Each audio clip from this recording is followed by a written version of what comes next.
Hello everyone, I'm Annie Gibbins and you're listening to Memoirs of Successful Women, the podcast where you get to hear candid conversations with fascinating women from around the globe who share aspects of their business and life journey, how they measure their success, and what they have learnt along the way.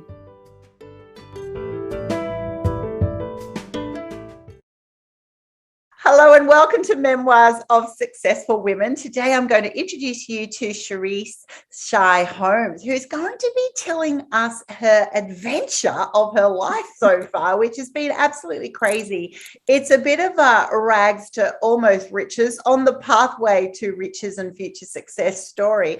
And I'm just really captivated, and I'll let Sherese actually share her own story of how you can go from an absolutely bit of a diabolic, oh my gosh, what is happening to my life situation, and then having some aha moments that goes, how am I going to get myself together here? How am I going to actually empower myself, love myself, believe in myself, to be able to change my circumstance and to start living and then be living the life that I want to live, the person that I want to be, the person that I actually am. So over to you. Welcome to the program, Sherese. Thank you so much, Annie. I appreciate the opportunity to be here and share.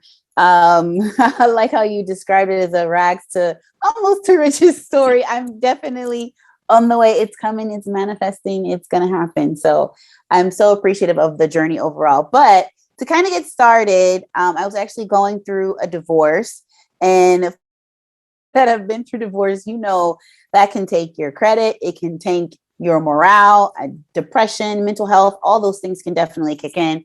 Health issues can also kick in. So I was battling multiple issues at one time as I was going through the divorce. So part of that, my credit just tanked. So basically, like, as far as like a FICO score in the US, it was like low 500s, which means like no one would loan me money to buy water at that point. Like, they did not trust me to pay it back. So you are seriously poor. Wow. Exactly. So I was like, okay, I have to get out of this hole. You know, first things first, let's get out of this financial hole. So at the time, because my ex-husband was the primary breadwinner, I lived in like a custom built house, you know, custom furniture. All the interior decorations were just things that I had picked out and had someone come in and design. So I had to do that, moving into a 900 square foot, 1-bedroom apartment. So it was a huge reality check for me there.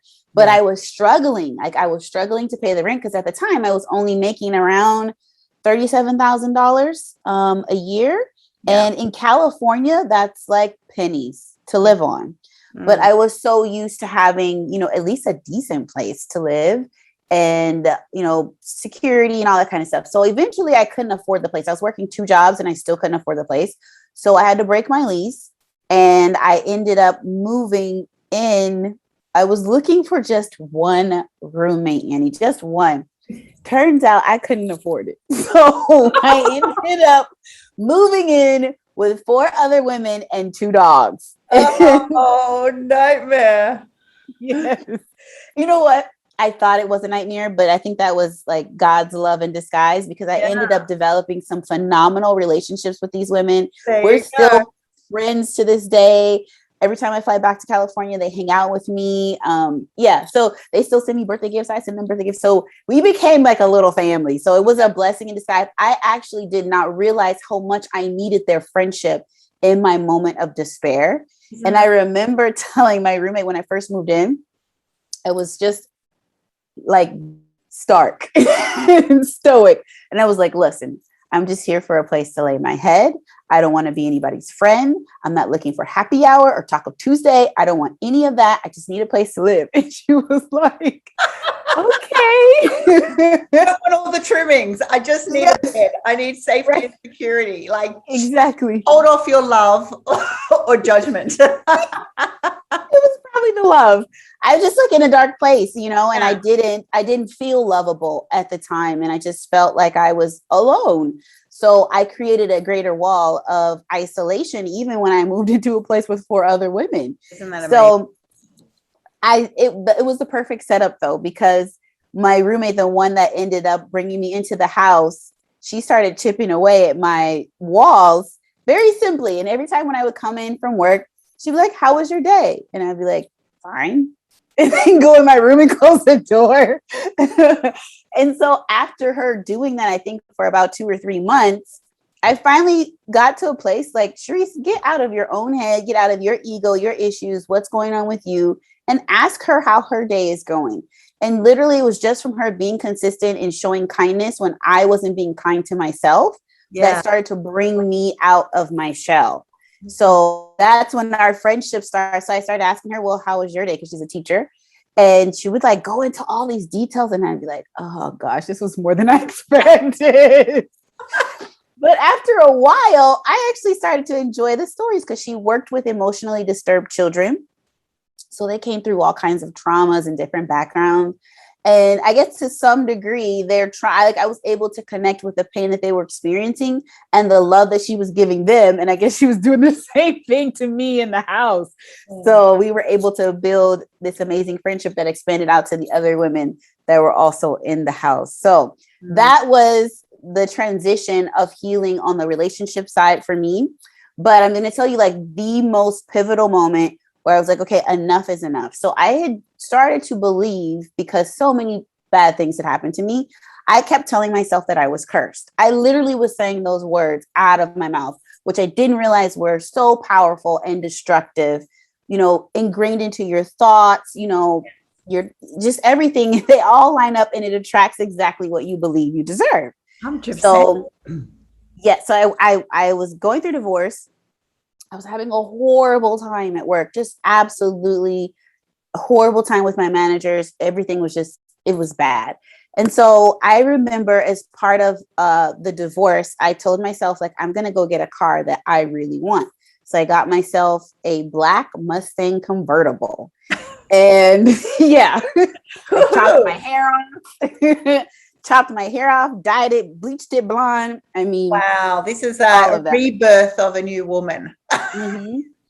So I thought, and that was me focusing on all of the outward expressions of how to write. But I didn't realize you're just going, if I change my image, my look and feel, then I'll magically be better. I'll magically be fulfilled. Right.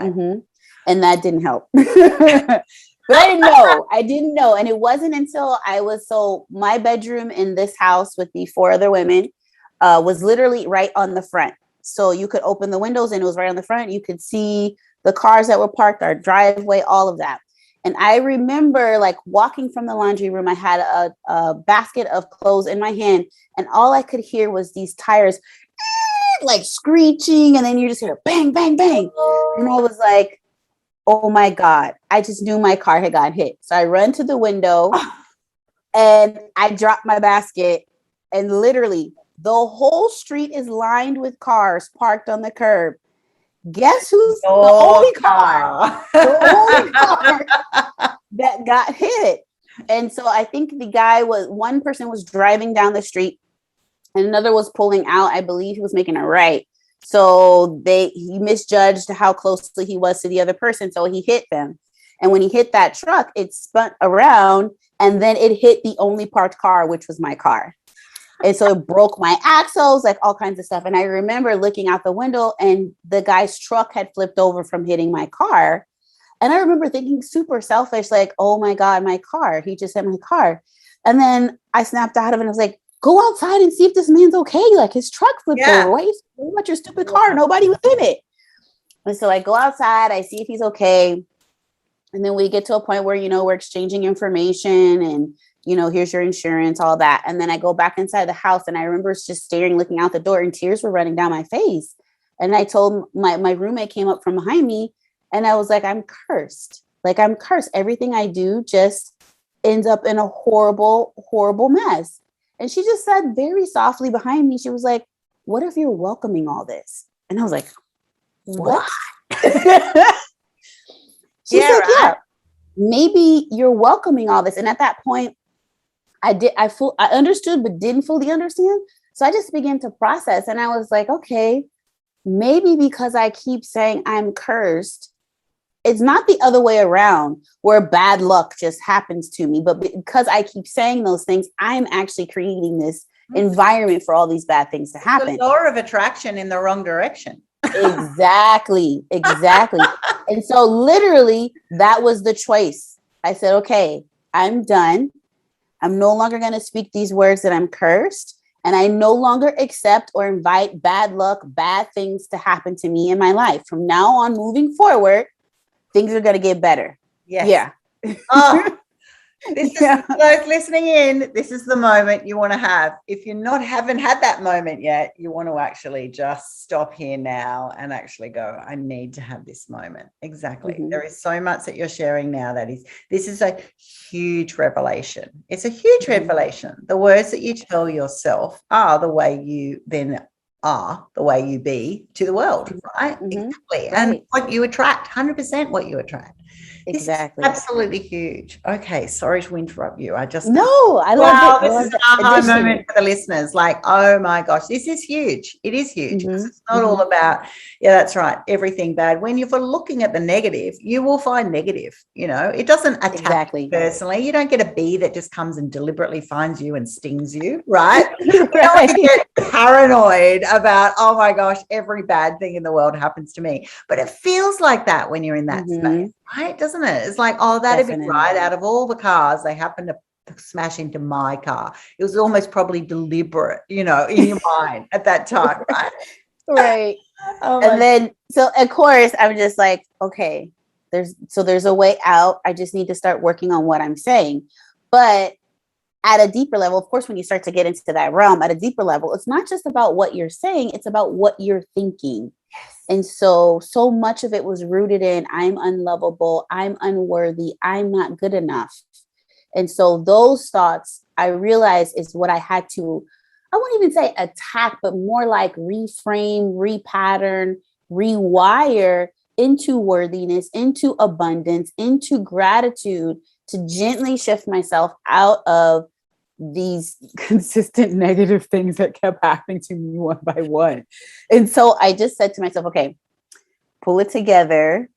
If you talked yourself into this place, you thought yourself into this place, then obviously the reverse should work, and I didn't really know much about it. And so I just began to start with catching what I call now as a coach, I call it catch and redirect. Yeah. So the strategy is to catch that limiting belief, that resistance, those negative words, scarcity stories that we tell ourselves. And you first obviously identify it as such.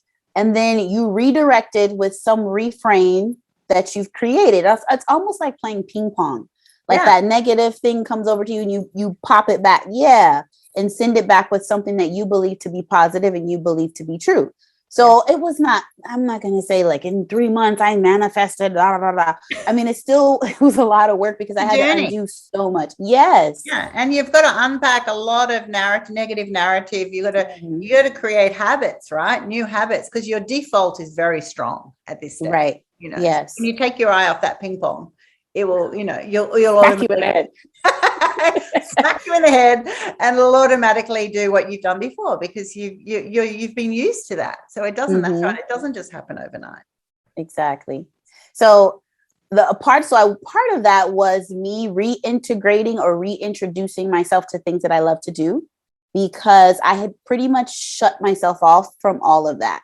So I was very focused on producing and working and delivering and being what everybody else wanted me to do and pleasing everybody else. And at the time when I started going through divorce, it kind of like everybody kind of separated, So it was just this emptiness, almost a vacuum. And I was like, okay, well, what do you want to do, Sherese? What do you like? So it was me tapping into who I truly am and what do I actually want to do with myself.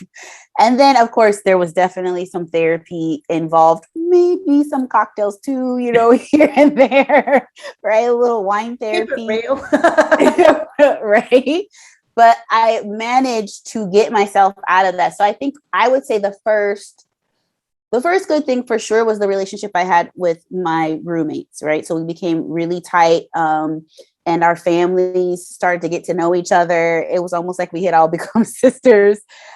So that was the first major change for me. But the second one, I would say, on a financial level, is about I shifted out of being in an angry place with my manager and just I would come in resentful and just like, I don't want to be here, you know?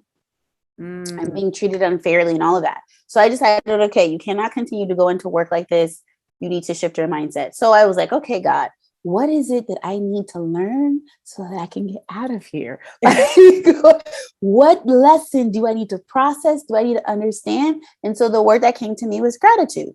So I was like, okay, gratitude. I can be grateful that I have a job right now. And I can be grateful for, and I just started off with just turning the tide of the resentment and the anger of the treatment that I was receiving at work and just shifting it into a place of gratitude.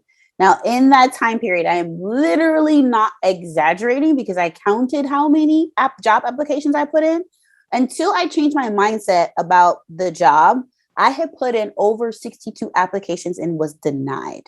Some even to the point where I got interviews and then they would call me. Twice this happened. They call me and say, we lost the budget position, so we will not be able to interview you. I don't even know who that happens to. Yes. So I said, okay, I'm shifting into a place of gratitude. And I remember hearing some stories that were happening with my grandfather in Chicago. And I became really concerned. And I was like, okay, my grandma really needs help. So I was like, all right, maybe I'll move to Chicago. And I was like, I'm not about to fill out another 62 applications. I put in 3 applications and I got 3 offers. Wow. It's that simple shift of me shifting into gratitude and focusing on what I do have instead of the deficit of what I don't have or how I should be getting treated and all these negative things. And I kept telling myself it relieved so much tension and even like my health got better because of it. So I ended up like even the people receiving those letters, like I know, you know, we're not saying that everyone, if you put in their application, you'll get it the next day. But, you know, there's so much in that application. It's the language you use. It's the tone. It's when you show up to interview. It's the body language. It's the way you express things, the way you respond to the questions that you're not expecting. You know, it's so much is packaged to that mind shift of when you're talking about, I just had to have an attitude of gratitude. Yeah, that's right. Rather than I need this job, I want this job, this is all for me. That's right. You know, when you're working for someone, you know, I know that as a CEO, it's kind of like going, well, I'm offering an opportunity for you to join our business, but it's then also our family. It's our baby that you've got to love. You know, like I actually feel all of that from that person, that cultural fit, which when you have that attitude of gratitude, I think it is very different. And so from the other side, it seems quite stark from the people who are desperate and all about themselves, which is understandable, totally understandable from the situation, to actually changing that, going, I'm here, you know, I'd love you. I believe I have a lot to offer and I'd love to be, you know, part of what we can create together. You know, it's very, very different. So back to you, Sherese. I think you said something that was really good. And I actually never thought about that until you mentioned it now. The language you use, when your mindset is different, how you fill out applications and even discuss your skills and your ability will come out completely different with from a tone of desperation or even anger or resentment to a tone of gratitude and abundance. And yes, you know, these are my skills and this is how I can help you all transition to the next level. Like that makes a huge difference. I actually didn't think about that, but you're so right. So maybe that's why I applied for 3 and I got 3 for 3. So I ended up taking a position and moving to Chicago with my grandparents and helping them out. And within a year, I was like, okay, now I need to focus on my credit. Okay. So friendships, I've got a good job now. Good managers fully support me. I got a ton of autonomy. I was getting promoted rather quickly. I think within like the first 2 years, I ended up winning like a national organization type award. So I was getting a lot of favor. It was just a perfect alignment for me there. Complete night and day from where I had come from. And so within the first year of me moving in with my grandparents, I decided, okay, now's the time for me to clean up my credit and reestablish myself. I literally on the year mark put an offer in for, I always wanted to be a real estate mogul. I was like, I'm going to own all these apartment buildings and commercial properties and all of that. So I said, okay, I'm not buying a house. I want to buy, a 2-flat, 2 apartments in the building. And or at the very minimum 2, right? So I was going for 3 or 4, but 2 was the minimum. And so the offer I put in almost at the year mark of me living with my grandparents, literally raising my credit score, I think something like 180 points, and having the money for the down payment, and having the tenacity to believe that I could do that as a single woman, because I had not seen it done in my family. So there was a part of me that was, you can't really do this. You're a single woman. And I'm like, okay, we're going to stop. Stop with these can't. Yeah. Yes. What if you can? What if you can? What if you can be the one? What if you can set the whole new tone for, yourself and your family? Generations after you will go, she was our pioneer. She believed. Wow. And I didn't know this at the time, but my grandfather told me the reason why he had never bought a house is because he was afraid of the debt. And the day I was supposed to sign for the building, I had a massive, massive anxiety attack. To the point, it's funny, but it wasn't funny when it happened, to the point where I was on the floor, eyes bloodshot red, like entire skin puffy, and was just bawling my eyes out because the amount of debt made me feel like it was going to crush me. Yeah. And all I could think about is that I'm alone. What if this? What if that? What if this? What if that? And so I remember a friend calling me and kind of like repeating back to me the things that I had been saying to them this entire time of what I was going to do and how I was going to get it done and all the boss things that I had been saying prior to. He's like, if you don't get up and get in your car and go to that closing, we're going to have a problem. So I made it puffy eyes and all, and I signed for it. And when I tell you I signed the papers, it was like a sigh of relief. And I was like, no, I'm supposed to be here. This is what I'm supposed to do. And literally, it was like, it just went away. All that anxiety went away. And so I was like, all right, next thing, let's start paying off more debt. So I paid off my car 2 years early. And then I got really focused on my coaching business. And so then I launched my coaching business back in 2018.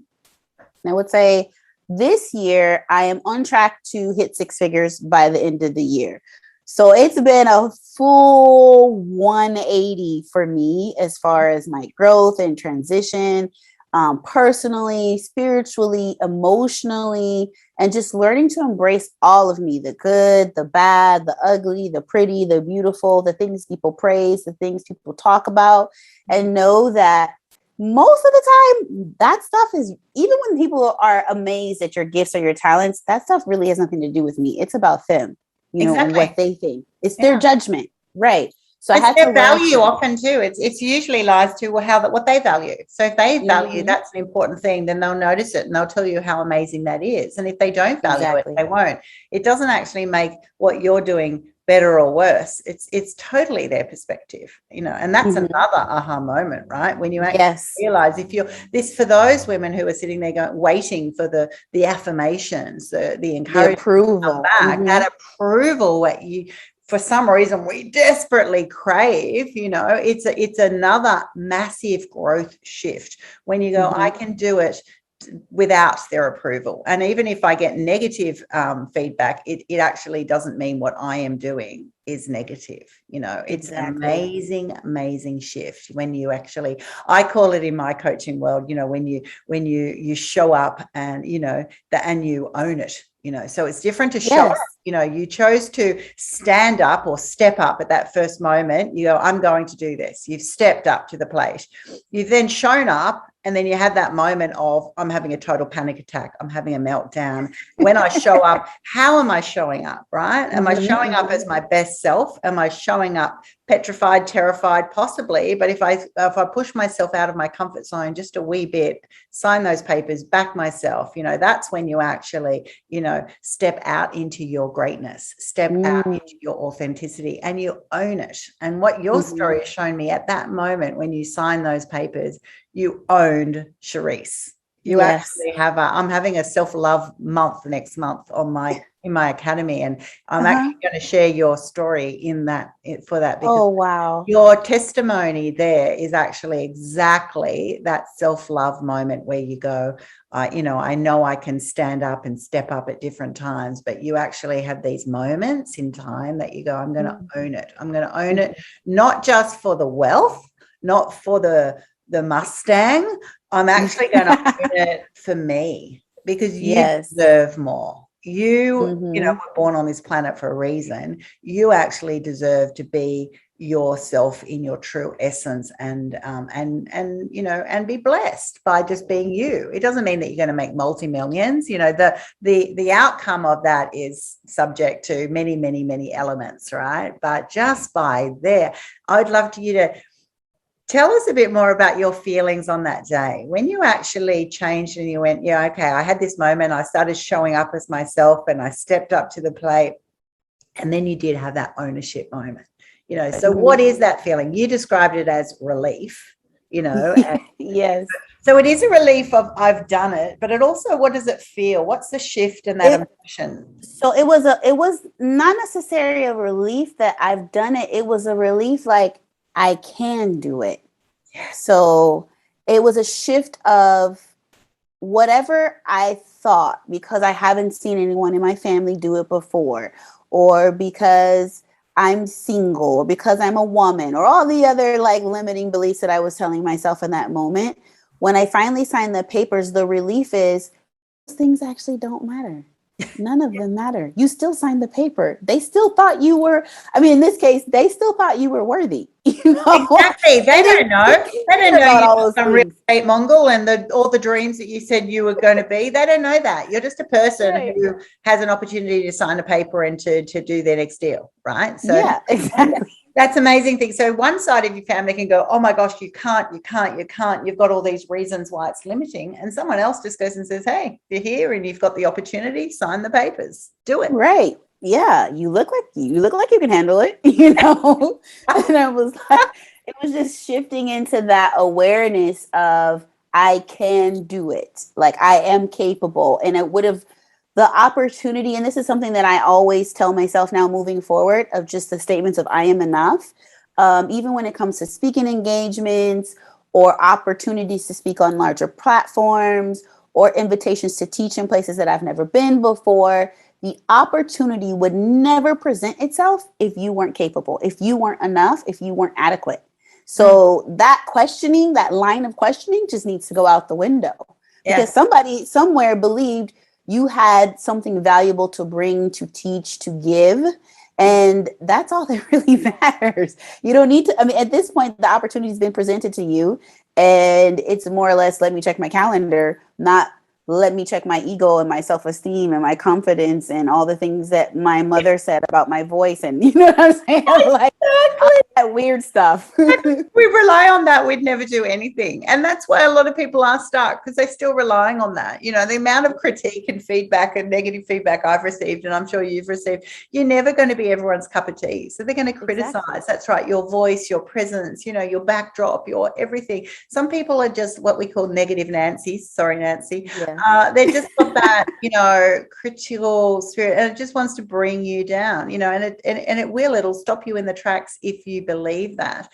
The other side of that, that's right, when you're given those opportunities, and when you said someone believes in you, because if you rely on your self-talk, you'll never be enough. You'll never be ready. There's always that, I better practice this a bit more, polish this up, try and get a little bit more known here, whatever.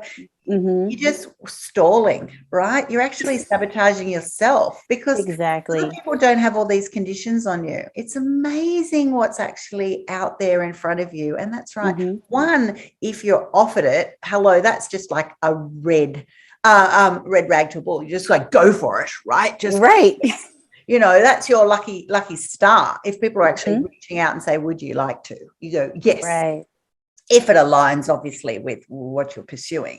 And then, but then there's the next level down, which I'm sure you found, that you actually go, no, I'm actually going to lean in and claim it, right? There's opportunity that you go, I haven't been asked, but hey, I'd love to do it. I'm going to just go anyway, you know? Yes. And it is amazing the opportunities that will come just because you position yourself that you're there. You're there, ready, you're enthusiastic, you believe that you're more than capable. So hello, you know, take me if you wish. And a lot of the times people go, oh, thank you. I was just looking for someone. Yes, it's like perfect alignment, perfect time. I remember, this actually brings me to my memory of my very first podcast interview. I remember when she reached out to me, I was just helping her business. She sells like teas and natural herbs and things. And she also had a podcast, which I thought this is completely unrelated. You don't talk about business. I don't know why she would ever even offer it to me, but I was teaching her how to set up her Instagram and Facebook and build out her marketing plan. And she said, in one of our sessions, she said, I want you to come on my podcast. I was like, what? Me? No, I've never, you know. And she's like, no, Sherese. I mean, she must have spent a good 20 minutes convincing me that I was worthy. Yeah. And it was hard to say no. You know how some people are like, you're going to do this, you know? So I'm glad that she did it in a loving way and kind of forced me out of my shell. And the podcast was literally like you and I are talking right now, just like friends chatting and sharing experiences. Yeah. And I was like, why was I afraid again? Exactly. Isn't it amazing when you are terrified? Sometimes you can be terrified. I'm talking, I've coached people who are just like so petrified about taking your next step. And every single one of them, once you just take that step and you had that experience, go, oh my gosh, what was I? So, you know, the world didn't fall down. You know, I didn't die. You know, even if I found it uncomfortable, and I've had people who even come out in little sweat rashes, you know, you'll go all red and blotchy because they're just stressed. They're pretending they're not stressed, but I can see physically they're stressed. But you know what? I go, you go, girl, because that's right. Once you do it 1 time, 2 times, 5 times, 10 times, all of a sudden you just go, yeah, no stress. It's just in every single situation, whether it's public speaking, going on a podcast, growing your business, doing a pitch at work, you know, doing a deal to grow or scale your business or collaborate with someone else. Anything that you do that you haven't done before, you will automatically, your body will put the handbrakes on, right? It's just the way they're wired. It's a self-protective mechanism. Exactly. So you should actually expect the negative. You should expect the handbrakes to be applied, because your body goes and says, whoa, Sherese, what do you think? Never done that before. Yeah. Hurt here, and you've been hurt before. You don't want to go to that place, right? And seriously, everybody will have that. You know, I have that. Everyone I meet has had those moments. It's normal. It's when you actually go, this is going to happen. I'm going to go and step up, and I'm going to sign those papers, do that pitch, have this moment, and it is going to feel really uncomfortable. And I'm going to breathe through it. And I've already documented, and I'm sure you do this in your coaching, you've written down the reasons why it is important for you. And I know them, and I own them, and I'm going to use them as affirmations. You know, I am good enough. I am valued. I am capable. I am smart. I am worthy of this benefit or this goal or this achievement, or that just this love, if it's a relationship. And then when you actually step forth, and sometimes it's just such a little mini step, you know, some of them are leaps, some of them are crazy, and sometimes they're just like, it's a step. It's like you looking out at the Mustang and going, what the hell, what was I thinking? Why am I so much more upset about a car than someone's safety, someone's life could have been hurt, right? And that's when you just go, it's a moment to step out and go, I'm going to step out in a different way. I'm going to step out, own it as my best self. I'm going to step out in the way that I would want to be known for, rather than my it's almost like stepping up with the worst scenario. You can actually step up with your best self. I love that. I Exactly. love your Yes. journey that it has shared that. So your life really changed from that moment of It sure did. getting your credit From that right, second. signing your papers, setting up your own business. And I'm sure you've had so many moments of, oh my gosh, this is new. How do I do this? Am I capable? Yeah. So I will say this, like with my clients, and really what I would just tell myself is like, take the pressure off when you're just getting started trying something new, whether it's going live or whether it's just showing up differently or in a more powerful manner in your business. Just, you're going to screw it up. You're going to screw it up. You're going to bumble. You're going to stumble. I mean, you think of it like the hero's journey, right? The hero, when they're, especially if it's like a newer-ish hero, I'm just thinking of Spider-Man right now. But when you first get your new superpowers and you're kind of like walking into it, you're gonna screw some stuff up. Like somebody's gonna get hurt. More often than not, it's probably gonna be you, or you're gonna do something wrong. You're gonna blow some stuff up, mess some things up on the way. Just accept that. I tell them all the time, listen, just go live. I don't care. Yeah. Freeze, look like a deer in headlights, shake. I don't care. You're gonna mess it up. But as long as you keep showing up, you have the opportunity to go back and be a little bit better than you did last time. And that just kind of takes the pressure off of the whole thing and just allowing yourself to kind of like step into your fullness, step into your power, step into your authenticity and being able to own it. I wouldn't always used to talk like this. I used to be very rigid, answer the questions that were asked of me and stay on task and on point, and then get upset that I forgot to mention a point that I had written down previously and critique the heck out of myself and shift into perfection. Honestly, that perfection and the procrastination, those things are both rooted in fear. All of it's rooted in fear. And I'm sure, as you know, I mean, the fear is not real. We're not in any real, there's no saber-toothed tiger coming to get you right now. Exactly. No. Like, what are we fearful? We're fearful about being embarrassed. We're fearful about other people judging us. We're fearful that we were going to make it amazing and it wasn't amazing. We're going to fear that we, had bad hair like I do because I've got COVID hair at the moment. We're fearful that, it's an epic fail. And that's right. They're all just self-imposed fears, right? Even if that worst situation happened, that's right. The saber-toothed tiger is not coming in your door. The world is not falling over. It's not the way. I have done so many hilarious epic fails in different versions of my business and bits and pieces. I look back now and go, oh my gosh. But if I actually stayed in that, what if it's not perfect, I would never have done any of them.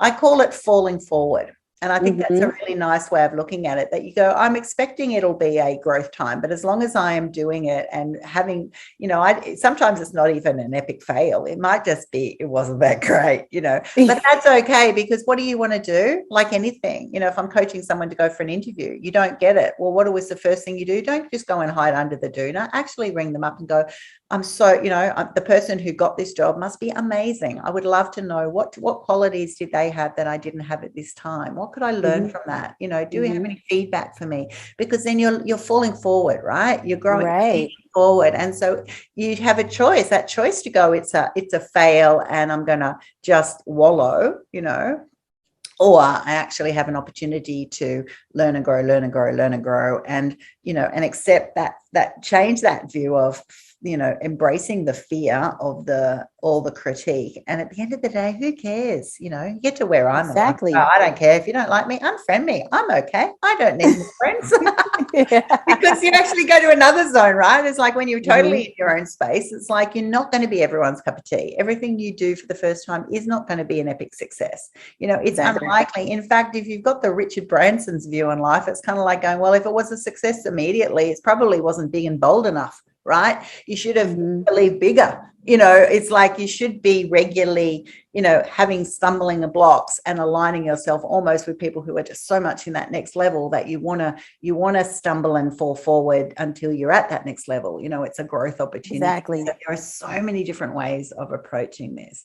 And that's right. And if we come back to the beginning of our conversation where, you suddenly went from, that's right, being in a marriage and having possessions and living a nice life, and then suddenly going, oh my gosh, I'm in a I'm in a share house of 5 women. That's right. And I even did that. I defaulted and went, oh my gosh, what a nightmare. Because it could be, but also, hey, here I am, a women's empowerment coach globally.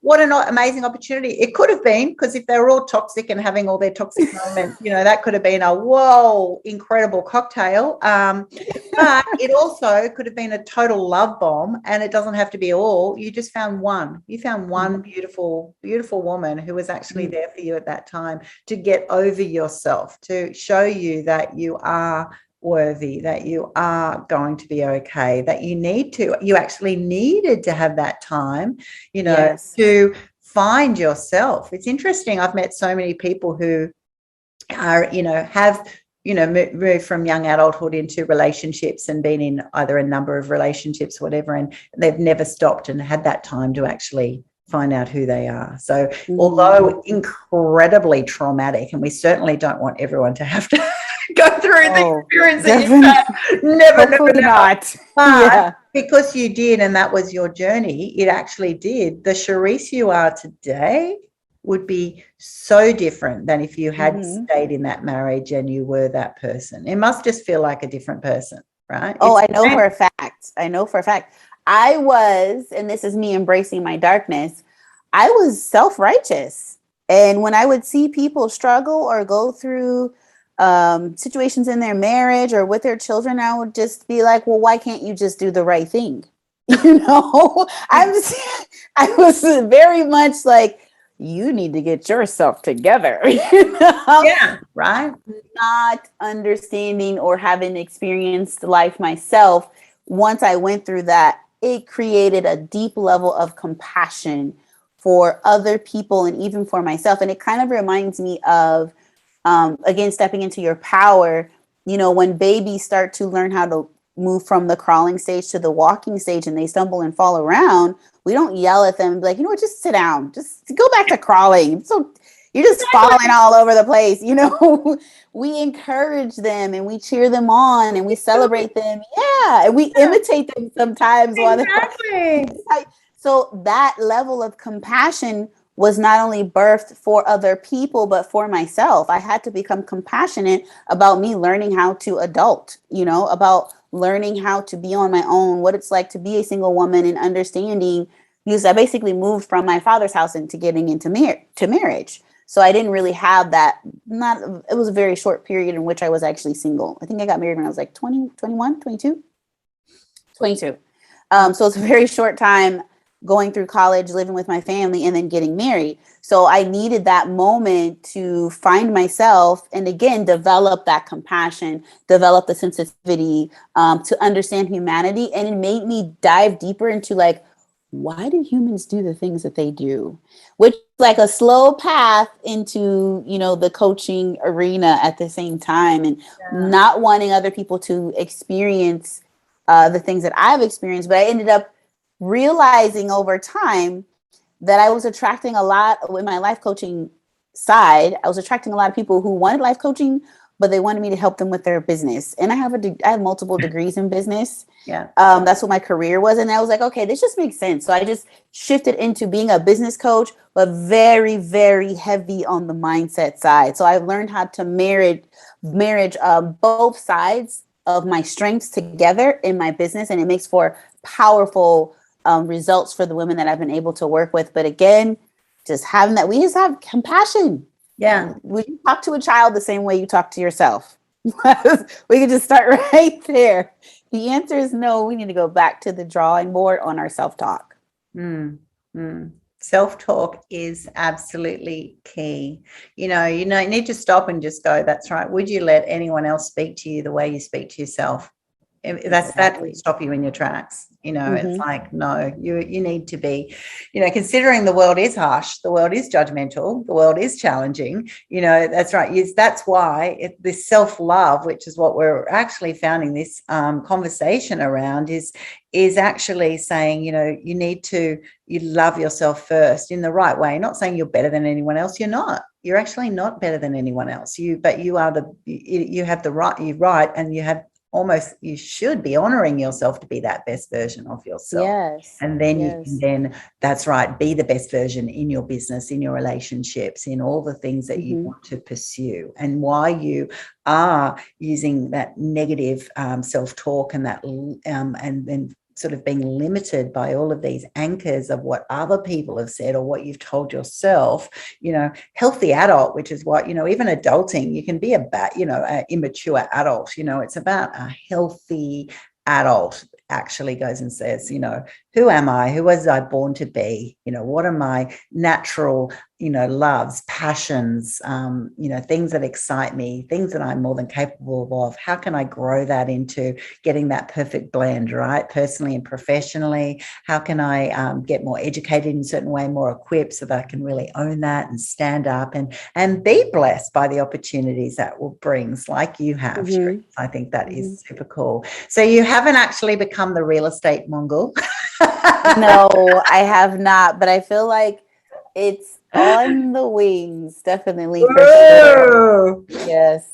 It's definitely in the future. And that's what I had a giggle there because generally when you've planted a seed, I know from those people that I share with, when you've had that little dream of this is what I thought I'd do, somewhere in your future that will come back. And it's not always a stepping stone immediately. It's something that if it's been in your heart, never say never of what comes. Right. Yeah. Right? I think it was just more or less me watching people who took on too much real estate too fast and then lose everything. Yeah. So I was shifting more to a low debt model, which means I want to pay down or pay off more before I acquire more things. I could definitely just go out and buy a bunch of stuff, but I'm trying to be responsible so that if any recession or COVID or whatever, you don't say, oh my God, I have all these tenants, they're not paying rent. And people are losing their buildings now. And I was like, it's not going to be me. So it's okay to pace myself.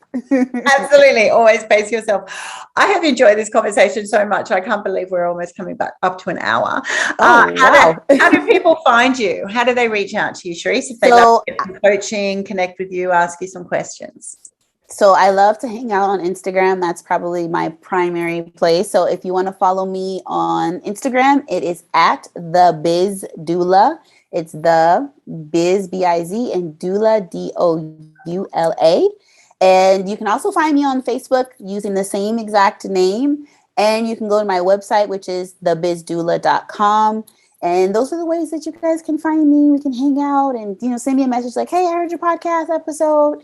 You're insane, or I loved it, or something, I'd love to hear from the listeners.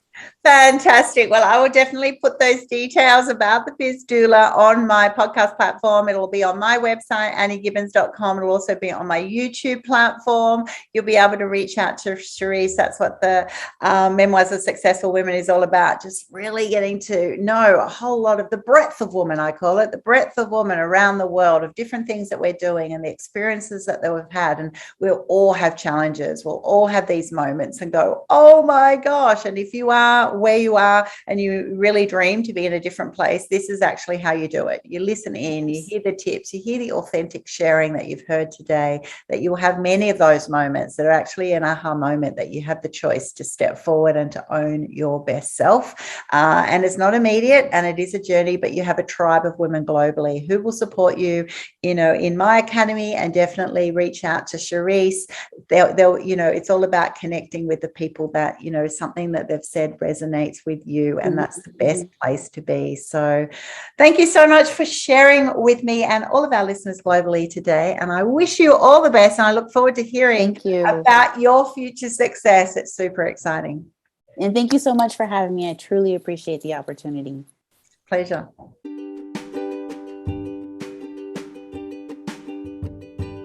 Thanks so much for listening to this episode of Memoirs of Successful Women. You can find me at anniegibbins.com, where you can download my free resources, get connected on social, and check out my online magic transformation program.